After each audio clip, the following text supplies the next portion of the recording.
Bismillahirrahmanirrahim. Assalamualaikum warahmatullahi wabarakatuh. Rabbi shrah li sadri wa yassir li amri wahlul 'uqdatam min lisani yafqahu qawli. Pertemuan kita kali ini akan mengusung tema pemetaan sosial sebagai dasar pengembangan wilayah. Secara spesifik, pada pertemuan kali ini kita baru akan mendiskusikan tentang pengembangan wilayah. Sedikit saya berikan gambaran bahwa studi kependudukan dan pengembangan wilayah merupakan sebuah keilmuan yang berdiri sendiri-sendiri. Bahkan beberapa universitas memiliki program studi yang membahas khusus tentang kedua ilmu tersebut. Seperti program studi S2 Kependudukan UGM, Magister Ekonomi Kependudukan dan Ketenagakerjaan UI, program studi kependudukan UNSRI, dan beberapa universitas lain. Untuk keilmuan pengembangan wilayah dan program studi perencanaan wilayah dan kota ada di ITB dan Undip. Ada juga prodi pengembangan wilayah Fakultas Geografi di UGM. Sekilas informasi ini saya sampaikan bahwa jika teman-teman tertarik mendalami kajian ini, maka sangat saya sarankan untuk melakukan studi lanjut pada prodi-prodi tersebut. Kembali lagi pada pembahasan kali ini. Pada pertemuan ini saya hanya akan fokus menjelaskan sedikit tentang pengembangan wilayah dan belum berbicara secara spesifik tentang pemetaan sosial. Di akhir sesi nanti, teman-teman akan menganalisis peraturan pemerintah tentang rencana tata ruang nasional. Hal menarik apa yang ada di peraturan tersebut? Oke, selanjutnya kita mulai dengan sebuah pernyataan yang cukup menarik. Jika kamu gagal membuat perencanaan, maka kamu sedang merencanakan kegagalan. Ya, apa sih sebenarnya, atau ada nggak sih yang pernah dengar dengan kalimat bijak ini? Agaknya cocok dengan tema perkuliahan kita setengah semester ke depan. Pengembangan wilayah harus dilakukan dengan perencanaan yang matang. Sehingga jika pengembangan wilayah tidak direncanakan dengan matang, jika kita merujuk pada kalimat bijak di atas, maka dapat disimpulkan kita sedang merencanakan kegagalan dalam pengembangan wilayah. Jadi apa sih sebenarnya pengembangan itu? Apa sih sebenarnya wilayah itu? Oke, kita akan memulai dengan pengertian-pengertian dari dua kata tersebut. Pengertian pengembangan dan wilayah. Pengembangan atau pembangunan. Nah, saya di sini mengartikan sama dengan, menuliskan sama dengan. Jadi diksi pengembangan sebenarnya identik dengan pembangunan. Saya ambil contoh jika di Kementerian Pendidikan dan Budaya ada prodi pembangunan sosial dan kesejahteraan. Di Kemenak ada prodi pengembangan masyarakat Islam. Jika diartikan ke dalam bahasa Inggris menjadi social development dan community development. Pembangunan dan pengembangan dipandang memiliki kesamaan makna. Maka pengertian dari pembangunan atau pengembangan itu sendiri mungkin sama dalam hal ini. Setidaknya tergambarkan dari 5 kata ini yang saya tulis. Proses, terorganisir atau organisir, sistematis, berkesinambungan, dan peningkatan kesejahteraan. Secara istilah atau secara pengertiannya dapat juga diartikan sebagai sebuah usaha terorganisir dan terkoordinasi untuk menciptakan secara lebih banyak pilihan bagi anggota masyarakat untuk memenuhi aspirasinya, yaitu peningkatan kesejahteraan. Atau ada pandangan lain yang mengatakan bahwa pembangunan atau pengembangan adalah sebuah upaya yang sistematis dan berkesinambungan untuk menciptakan keadaan yang dapat menyediakan berbagai alternatif yang sah bagi pencapaian aspirasi setiap warga yang paling humanistik. Tadi merupakan pengertian dari pengembangan atau pembangunan. Untuk pengertian dari wilayah sendiri adalah seperti hal yang perlu diketahui. Beberapa hal tersebut adalah pandangan objektif dan pandangan subjektif. Nomor 2 adalah Undang-Undang Nomor 26 Tahun 2007 tentang penataan ruang yang sudah diperbaiki atau sudah direvisi. Yang 3 adalah menurut Rustiadi tahun 2006, dan yang 4 berisikan beberapa komponen. pandangan objektif dan subjektif, secara objektif itu terdapat batasan-batasan yang jelas dan definitif di mana secara alamiah memang memisahkan satu wilayah dari wilayah lain. Dan batasan-batasan ini tercipta secara alami. Jadi pengertian wilayah menurut pandangan objektif itu adalah wilayah atau sebuah daerah yang terdapat batasan-batasan secara jelas yang tercipta secara alami. Sedangkan wilayah menurut pandangan subjektif beranggapan bahwa wilayah dibedakan menurut sifat-sifat yang melekat di dalamnya. Ruang yang merupakan kesatuan geografis. Jadi perbedaan antara pandangan objektif dan subjektif itu, kalau objektif, wilayah adalah sebuah tempat yang terdapat batasan-batasan yang jelas yang tercipta secara alami. Sedangkan kalau subjektif itu beranggapan bahwa wilayah dibedakan menurut sifat-sifat yang melekat di dalamnya. Kemudian ada juga pengertian wilayah menurut Undang-Undang Nomor 26 Tahun 2007 tentang penataan ruang. Wilayah adalah ruang yang merupakan kesatuan geografis beserta segenap unsur terkait kepada yang batas dan sistemnya ditentukan berdasarkan aspek administrasi dan atau aspek fungsional. Itu menurut undang-undang. Sedangkan menurut Rustiadi, wilayah adalah unit geografis dengan batas-batas spesifik tertentu di mana komponen-komponen wilayah tersebut satu sama lain saling berinteraksi secara fungsional. Diakhiri dengan apa sih komponen-komponen yang ada di dalam wilayah? Seperti komponen biofisik alam, sumber daya buatan manusia, serta bentuk-bentuk kelembagaan. Jadi tadi pengertian baik secara bahasa maupun secara istilah dari pembangunan maupun wilayah. Sehingga kita bisa menangkap atau kita bisa menyimpulkan pengembangan wilayah adalah upaya memberdayakan stakeholder di suatu wilayah dalam memanfaatkan sumber daya alam dengan teknologi untuk memberikan nilai tambah atas apa yang dimiliki oleh sebuah wilayah tersebut dalam rangka meningkatkan kualitas hidup masyarakat.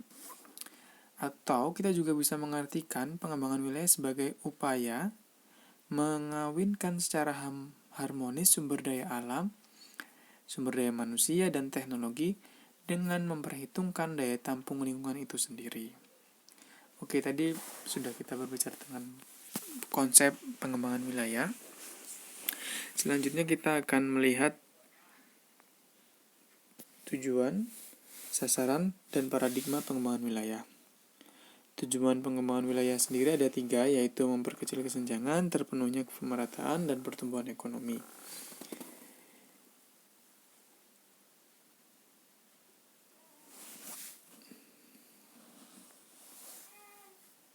Tujuan pengembangan wilayah ini yaitu memperkecil kesenjangan, pertumbuhan dan ketimpangan kesejahteraan antar wilayah, kemudian terpenuhinya pemerataan dan keberlanjutan budaya sosial dan ekonomi sebuah wilayah, dan pertumbuhan ekonomi dan peningkatan kesejahteraan masyarakat. Itu 3 tujuan penting dari pengembangan wilayah. Kemudian sasarannya. Sasaran dari pengembangan wilayah sendiri adalah meningkatkan persediaan dan memperluas distribusi bahan-bahan pokok seperti pangan, sandang, perumahan, kesehatan, dan pelindungan. Kemudian yang kedua, meningkatkan taraf hidup termasuk menambah penghasilan, penyediaan lapangan kerja, pendidikan yang lebih baik, dan perhatian yang besar terhadap nilai budaya dan manusiawi. Yang ketiga, memperluas jangkauan pilihan ekonomi sosial bagi setiap individu. Terakhir adalah paradigma. Paradigma di sini adalah pilar sebenarnya dari pengembangan wilayah, yaitu sumber daya alam, atau pilar pertama adalah sumber daya alam, pilar kedua adalah sumber daya manusia, dan pilar ketiga adalah teknologi. 3 hal ini menjadi pilar atau paradigma pengembangan wilayah.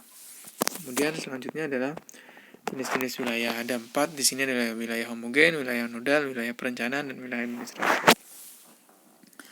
Mungkin ada yang mengatakan 3 atau mengatakan 5 dari jenis-jenis wilayah, tapi saya akan mengambil yang 4 di sini. Pertama adalah wilayah homogen.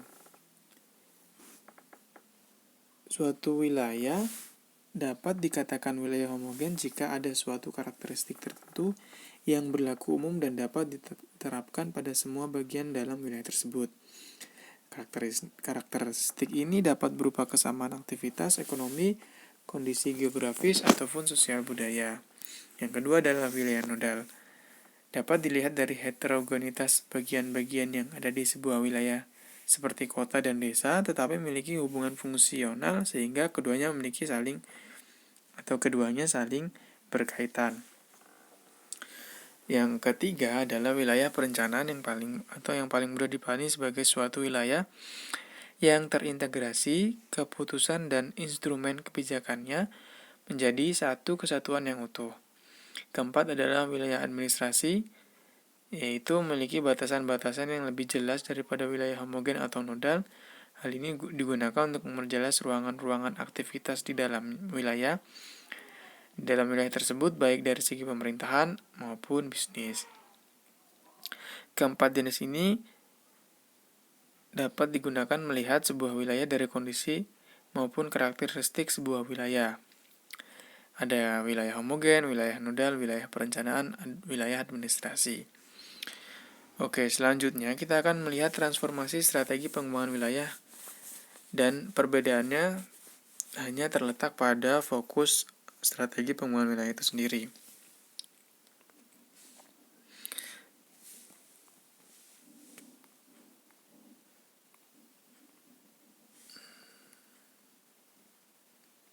Oke, perubahan strategi pengembangan wilayah di sini kurang lebih ada 6 perubahan strategi pengembangan wilayah. Pertama adalah strategi pertumbuhan ekonomi.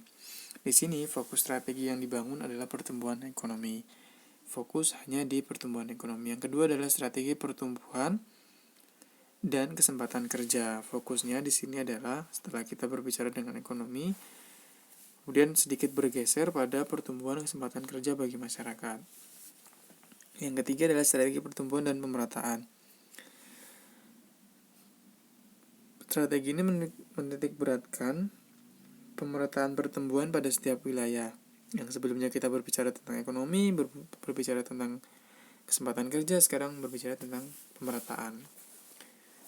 Kemudian bertransformasi lagi menjadi strategi pertumbuhan yang menekan pada kebutuhan dasar atau need approach, basic need approach, yaitu strategi pertumbuhan yang bergeser dari sebelumnya berbicara tentang ekonomi, kesempatan kerja, dan pemerataan, sekarang sudah berbicara tentang kebutuhan dasar atau basic need approach. Kemudian kelima adalah strategi pertumbuhan dan lingkungan hidup. Dari kebutuhan dasar yang sudah difokuskan sebelumnya, sekarang bergeser menjadi kebutuhan lingkungan hidup dan kelestarian alam. Terakhir adalah strategi pertumbuhan yang berkelanjutan. Konsep ini mulai digaungkan beberapa tahun ke belakang. Atau konsep, kita juga sering mendengar adanya konsep Sustainable Development Goals atau tujuan pembangunan berkelanjutan. Ini menjadi strategi pertumbuhan atau pengembangan wilayah yang menjadi tren pada akhir-akhir ini. Keenam strategi tersebut dapat juga dilihat sebagai bentuk transformasi pemberitaan masyarakat yang dulunya orientasi hanya pada ekonomi, saat ini bergeser pada orientasi pembangunan. Kemudian adalah kita akan mendiskusikan tentang prinsip dasar pengembangan wilayah. Ada 4 di sini, yaitu sebagai growth center, kerjasama dengan multi aktor, dan bersifat integral, kemudian ditutup dengan mekanisme pasar. Apa sih sebenarnya 4 hal ini? Sebagai growth center itu berarti pengembangan wilayah tidak hanya bersifat internal wilayah, tetapi harus diperhatikan sebaran atau pengaruhnya. Pertumbuhan yang dapat ditimbulkan bagi wilayah di sekitarnya, sehingga prinsip dasarnya tidak hanya untuk pembangunan yang ada di sebuah wilayah atau internal wilayah, tetapi juga berdampak pada wilayah-wilayah sekitarnya. Yang kedua adalah kerjasama dengan multi aktor. Perlunya kerjasama dengan multi aktor dalam pelaksanaan pengembangan wilayah. Hal ini mengartikan bahwasannya pengembangan wilayah tidak bisa dilakukan hanya dengan single aktor.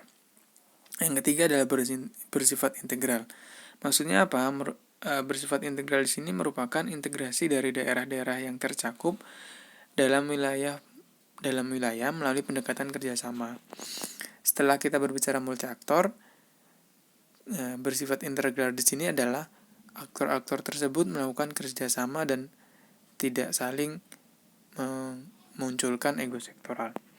Terakhir adalah mekanisme pasar. Mekanisme pasar harus menjadi persyaratan bagi pembangunan wilayah. Prinsip ini penting untuk diperhatikan oleh siapa saja yang berkeinginan dalam melaksanakan pembangunan sebuah wilayah.